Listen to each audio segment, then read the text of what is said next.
यार, कभी नोटिस किया है? कुछ लोग दिन रात काम करते हैं, फिर भी पैसे की टेंशन खत्म नहीं होती। और कुछ लोग थोड़ा काम करते हैं, लेकिन उनका बिजनेस हर साल बड़ा होता जाता है। सोचो, डिफरेंस कहाँ है? मेहनत में? नहीं, डिफरेंस है वो क्या बना रहे हैं उसमें। डैनियल प्रीस्ली का कहना है, ज्यादातर लोग इनकम के पीछे भागते रहते हैं, लेकिन असली गेम एसेट्स बनाने का है। और यही बात बुक 24 एसेट्स के चैप्टर द जर्नी में समझाई गई है। एक बात ऑनेस्टली बताऊं, बहुत लोग बिजनेस शुरू करते हैं एक्साइटमेंट में।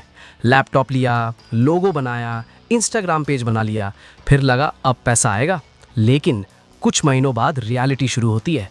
क्लाइंट्स कम, प्रेशर ज़्यादा, सेविंग्स खत्म, और धीरे धीरे ड्रीम स्ट्रेस बन जाता है। अगर तुम अभी इसी फेज में हो, तो ये बात शायद तुम्हें अंदर तक हिट करेगी, क्योंकि प्रॉब्लम तुम नहीं हो।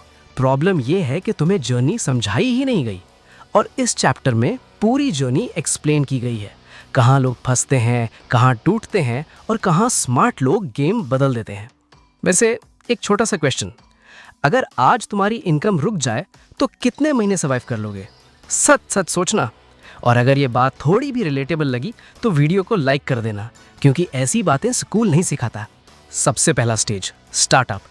ये वो फेज है जहां एक्साइटमेंट बहुत होती है, आइडियाज, ड्रीम्स, विजन, लेकिन एग्जीक्यूशन ऑलमोस्ट जीरो।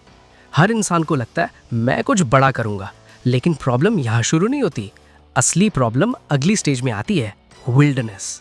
डैनियल प्रीस्ली का कहना है ये सर्वाइवल मोड होता है, और ऑनेस्टली यही वो जगह है जहां ज्यादातर लोग टूट जाते हैं। सुबह से रात तक काम, लेकिन रिजल्ट्स नहीं, फैमिली प्रेशर, बैंक बैलेंस कम, कॉन्फिडेंस धीरे धीरे खत्म, और सबसे डेंजरस चीज़, तुम खुद पर डाउट करने लगते हो। क्या मैं केपेबल नहीं हूँ? क्या मुझसे नहीं होगा? लेकिन फिर क्या हुआ? लोग एक छोटी टीम बनाते हैं और एंटर करते हैं स्ट्रगलिंग बुटीक स्टेज में। अब थोड़ा पैसा आने लगता है, लेकिन प्रॉफिट नहीं।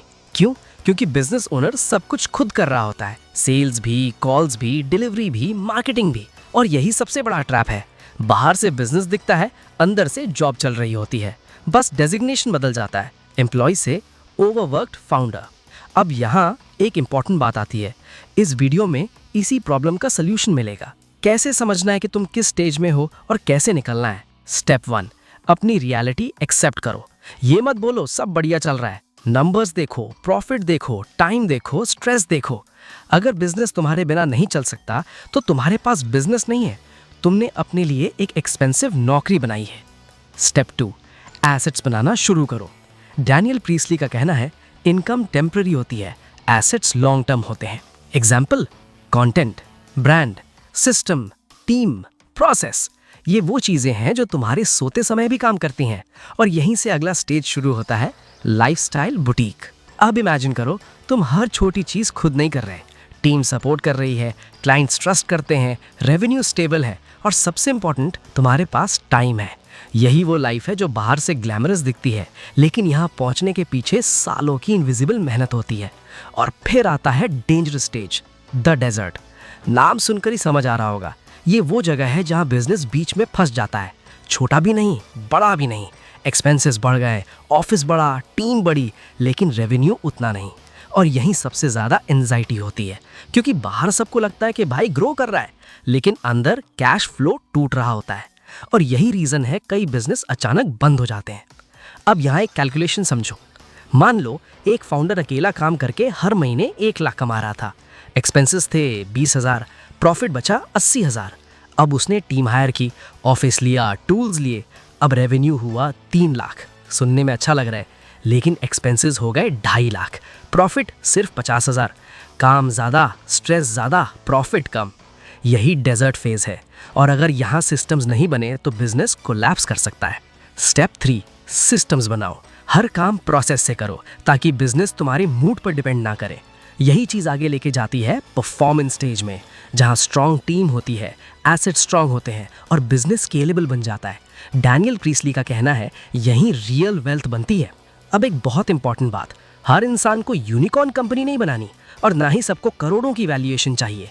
कुछ लोग फ्रीडम चाहते हैं, कुछ लोग इम्पैक्ट, कुछ लोग पीस। इसलिए बुक में 2 रास्ते बताए गए हैं, लाइफस्टाइल बिजनेस और परफॉर्मेंस बिजनेस। दोनों सही है, बस क्लैरिटी चाहिए कि तुम आखिर चाहते क्या हो। क्योंकि बिना क्लैरिटी के इंसान दूसरों की दौड़ में भागता रहता है और फिर एक दिन रियलाइज करता है मैंने पैसे कमाए लेकिन जिंदगी मिस कर दी।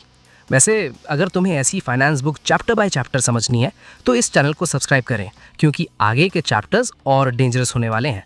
एक चीज़ और नोटिस करना, बुक में बार बार एसेट्स की बात इसलिए हो रही है क्योंकि एसेट्स फ्रीडम देते हैं, सैलरी नहीं। और यही लोग लेट समझते हैं। एम्प्लॉय टाइम बेचता है, बिजनेस ओनर सिस्टम बनाता है, एसेट क्रिएटर एक मशीन बनाता है जो बार बार वैल्यू क्रिएट करती है। और यही डिफरेंस है बिजी होने में और वेल्दी होने में।